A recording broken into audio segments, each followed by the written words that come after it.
Yusek, good morning.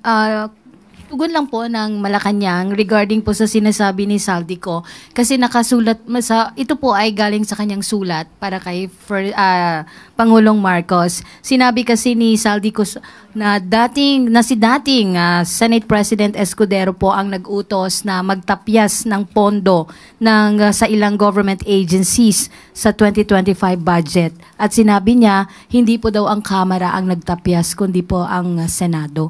Ano po ang masasabi dito? May effort na rin po ba na investigahan po ito?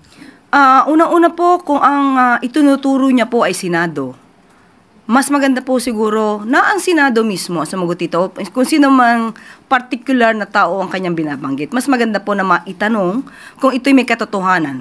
Considering the fact that Saldico is still not here in the country. He's not ready to face the Filipino people here in the country. So parang mahirap din naman pong tugunan ito. Basta-basta. Hindi natin alam kung anong katotohanan dito. Pero kung sino man po yung nabanggit niya na concerned officer from the Senate, mas magandang siya po ang sumagot kung ito po ay may katotohanan.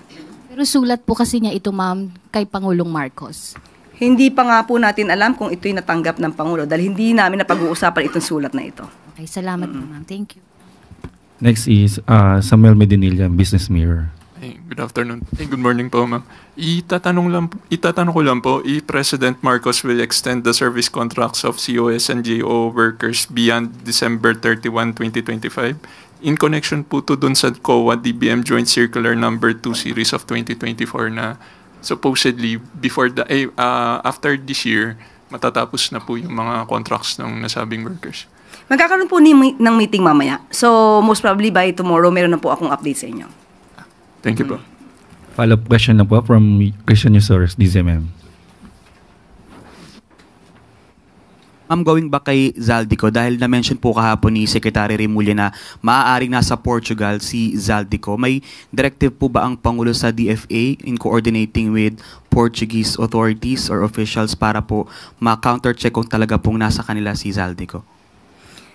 Sa lahat po ng ahensya na concern, since ang Pangulo po ay nag-utos na rin po na ihanapin at pauwiin dito si Zaldico, lahat po ng ahensya na concern dapat po na alamin ito at makatulong para mapabalik po agad si Zaldico sa Pilipinas. Thank you. Follow-up question again, Vance Fernandez, Police Files.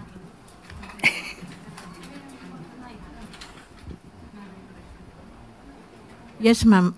BP Sara Duterte says that she will fight against greedy of certain high-ranking officials in the government. Any comment on this? Again, she will what? Fight. Fight what?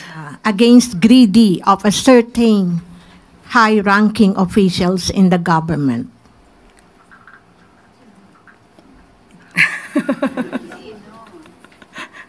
Sinong particular? Well, yan lang ma'am ang sinabi niya kasi parang hindi pinupunto niya ma'am na may mga certain greedy officials sa government. Okay, siguro unahin po muna natin sa OVP. Alam po. Thank you. Thank you.